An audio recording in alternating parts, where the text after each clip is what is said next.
नमस्कार साथियों, स्वागत है आपका दिनेश एकेडमी यूट्यूब चैनल में।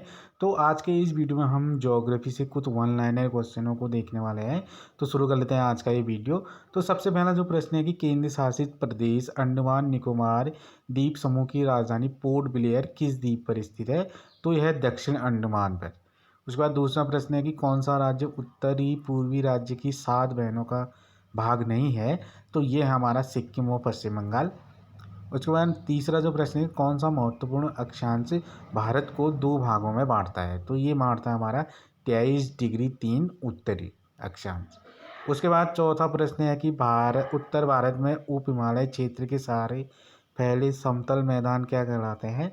तो ये कहलाते हैं भावर। उसके बाद पांचवा जो प्रश्न है कि कोरी निवेशिका कहाँ स्थित है? तो कोरी निवेशिका जो स्थित है कच्छ का रण में। उसके बाद छठा प्रश्न है, भारत का कौन सा राज्य 3 और बांग्लादेश से घिरा है? तो ये घिरा है त्रिपुरा। उसके बाद सातवां प्रश्न है, भारत के किस स्थान को मरुस्थल की राजधानी कहा जाता है? तो ये कहा जाता है जैसलमेर को। उसके बाद आठवां प्रश्न है कि अरावली और विंध्य श्रृंखलाओं के बीच कौन सा पठार है स्थित? तो वो है मालवा का पठार। उसके बाद नौवां प्रश्न है, अरब सागर में स्थित भारतीय द्वीपों की मुख्य विशिष्टता क्या है?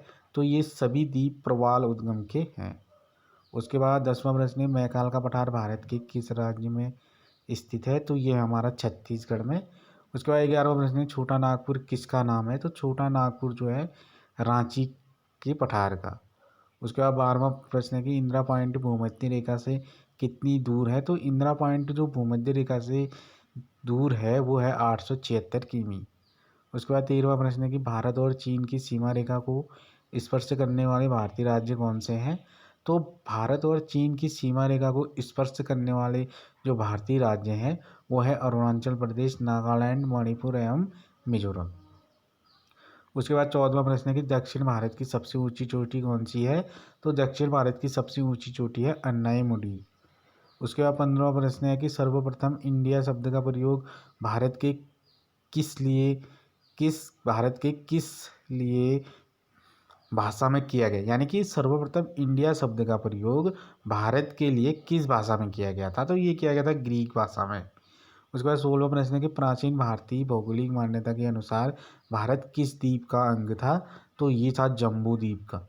उसके बाद 17वां प्रश्न है कि भारतीय मानक समय कितने डिग्री देशांतर पर आधारित है? तो भारतीय मानक समय जो है डिग्री देशांतर पर जो आधारित है 82 डिग्री 36 पूर्वी देशांतर पर। उसके बाद 18वां प्रश्न है कि आदम का पुल किन 2 देशों के मध्य स्थित है?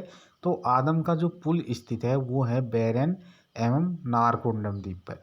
उसके बाद 19वां प्रश्न है कि हैदराबाद का जुड़वा नगर कौन सा है? तो हैदराबाद का जो जुड़वा नगर है सिकंदराबाद। उसके बाद 20वां प्रश्न है कि थार भूमि कहाँ स्थित है? तो थार भूमि जो स्थित है राजस्थान में। उसके बाद 21वां प्रश्न है कि भारत का कौन सा राज्य सबसे अधिक राज्य की सीमाओं को स्पर्श करता है? यानी कि जो भारत का राज्य है जो सबसे अधिक सीमाओं को स्पर्श करता है तो वो है हमारा उत्तर प्रदेश। उसके बाद 22वां प्रश्न है कि स्वतंत्रता से पहले कौन सा भारतीय क्षेत्र काला पानी के नाम से जाना जाता था? तो स्वतंत्रता से पहले जो काला पानी के नाम से जो जाना जाता था तो वो जाना था हमारा भारतीय क्षेत्र अंडमान निकोबार द्वीप समूह। उसके बाद 23वां प्रश्न है कि झांसी नगर भारत के किस राज्य में स्थित है? तो झांसी नगर जो भारत के राज्य में स्थित है तो वो है हमारा उत्तर प्रदेश में। उसके बाद 24वां प्रश्न देख लेते हैं कि भारत की सबसे लंबी सुरंग पीर पंजाल सुरंग किस राज्य में है? तो भारत की जो सबसे लंबी सुरंग पीर पंजाल जो स्थित है वो है हमारा जम्मू कश्मीर में।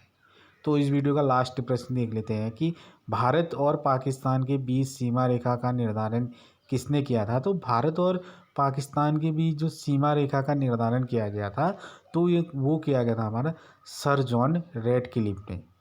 तो ये थे कुछ ज्योग्राफी से संबंधित वन लाइनर की क्यूज। तो यदि चैनल पर पहली बार जुड़े हैं तो चैनल को सब्सक्राइब अवश्य करें और बेल आइकन घंटी के निशान का बटन भी आप दबाइए, जिससे कि जो भी नोट्स अपलोड होते रहे दिनेश एकेडमी में तो उसकी नोटिफिकेशन आप तक समय समय पर पहुंचते रहे। तो वीडियो को अधिक से अधिक शेयर भी करते रहिए। तो फिर मिलेंगे साथियों आपसे नेक्स्ट वीडियो में। तो तब तक के लिए साथियों नमस्कार, जय हिंद।